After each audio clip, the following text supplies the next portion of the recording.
sa simple na pasulyap-sulyap, nagpapapansin sa'yo. Umabot sa palitan ng mga mensahe, kilig na kilig ako. Kumusta, kain na, hello, magandang umaga. Ingat ka, pahinga, huwag kang masyadong magpupuyat pa. Naramdaman ng puso na dahan-dahan na nahuhulog sa'yo.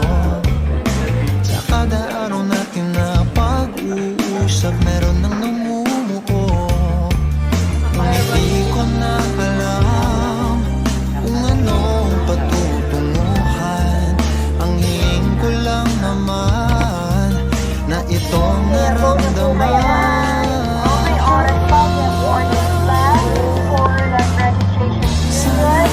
Sana